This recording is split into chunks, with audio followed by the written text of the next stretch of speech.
ಅದಕ್ಕೂ ದಾನ ಇಲ್ಲ.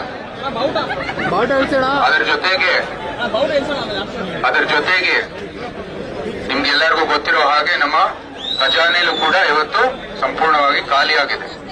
ನಮ್ಮ ಸರ್ಕಾರ ಇರುವಾಗ ಸರ್ಪ್ಲಸ್ ಇರುವಂತದ್ದು ಟ್ರೆಷರಿ ಇವಾಗ ಡೆಫಿಸಿಟ್ ಆಗಿದೆ.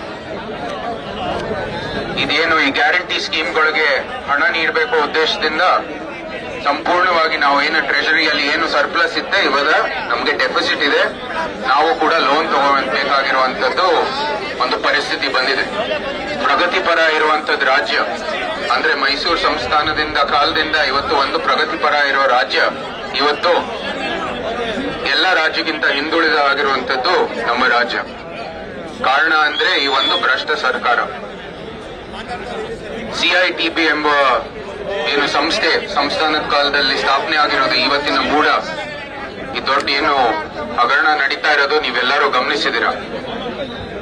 ಬಡವರಿಗೆ ಸೈಟ್ ಅಲೋಕೇಶನ್ ಮಾಡಿ ಅವರ ಒಂದು ಏನು ಬದುಕಿಗಾಗಿ ಇನ್ನೂ ಉತ್ತಮವಾದ ವ್ಯವಸ್ಥೆಯನ್ನು ಕೊಡಬೇಕಾಗಿರೋ ದೃಷ್ಟಿಯಿಂದ ಅದನ್ನು ಸ್ಥಾಪನೆ ಆಗಿರುವಂತದ್ದು ಸಂಸ್ಥೆ.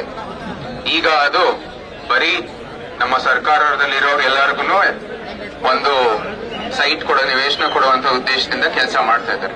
ಅಂದ್ರೆ ಅವ್ರ ಆಸ್ತಿ ಹೆಚ್ಚು ಮಾಡಬೇಕಾಗಿರೋ ದೃಷ್ಟಿಯಿಂದ ಕೆಲಸವನ್ನು ಮಾಡ್ತಾ ಇದ್ದಾರೆ. ನೀವೆಲ್ಲರೂ ಚುನಾವಣೆ ಟೈಮಲ್ಲಿ ನೋಡಿದ್ರಿ ಏನಿತ್ತು ನಿರೂಪಣೆ ಅಂತ. ಇದು ಮುಖ್ಯಮಂತ್ರಿಗಳ ತವರ ಜಿಲ್ಲೆ ಪ್ರತಿಷ್ಠೆಯ ವಿಚಾರ ಅಂತ, ಪ್ರೆಸ್ಟೀಜ್ ವಿಚಾರ ಅಂತ. ಈಗ ಆಡಳಿತದಲ್ಲಿ ಪ್ರೆಸ್ಟೀಜ್ ವಿಚಾರ ಎಲ್ಲೋಗಿದೆ ಅಂತ ನಾವು ಕೂಡ ಪ್ರಶ್ನೆ ಮಾಡಬೇಕು. ಪ್ರತಿಷ್ಠೆ ಬರೀ ಚುನಾವಣೆ ಟೈಮ್ ಬರುತ್ತೆ. ಆಡಳಿತ ಮಾಡುವಾಗ ಸರ್ಕಾರ ನಡೆಸುವಾಗ ಈ ಪ್ರತಿಷ್ಠೆ ಎಲ್ಲ ಇನ್ನೊಂದ್ ಕಡೆಗೆ ಇಟ್ಬಿಡ್ತಾರೆ. ತವರು ಜಿಲ್ಲೆಯನ್ನು ಕೂಡ ಇನ್ನೊಂದ್ ಕಡೆಗೆ ಇಟ್ಬಿಡ್ತಾರೆ. ನಿಜವಾಗ್ಲೂ ಬೇಕಾಗಿರೋದು ಚುನಾವಣೆ ಟೈಮಲ್ಲಿ ಜನರು ಗುರುತಿಸೋದು ಏನಂದ್ರೆ ನೀವು ಆಡಳಿತ ಮಾಡುವಾಗ ಸರ್ಕಾರ ನಡೆಸುವಾಗ ಆ ಸಮಯದಲ್ಲಿ ಇದು ಪ್ರತಿಷ್ಠೆಯಾಗಿ ತಗೊಂಡೋಗ್ಬೇಕಾಗಿರೋದು ಬಹಳ ಮುಖ್ಯ. ಇದರಲ್ಲಿ ಅವರು ಸಂಪೂರ್ಣವಾಗಿ ವಿಫಲ ಆಗಿರೋ ಕಾರಣಕ್ಕಾಗಿ ನಾವು ಲೋಕಸಭೆಯಲ್ಲಿ ವಿಜೇತರಾಗಿರುವಂತದ್ದು. ಅದೇ ರೀತಿ ನಾವೆಲ್ಲರೂ ಅಂದ್ರೆ ಸಮಸ್ತ ಈ ಕೊಡಗು ಮೈಸೂರು ಕ್ಷೇತ್ರ ಇಡೀ ಸಮಸ್ತ ಕರ್ನಾಟಕದ ಏನು ಜನರು ಎಲ್ಲರೂ ಇದ್ದಾರೆ.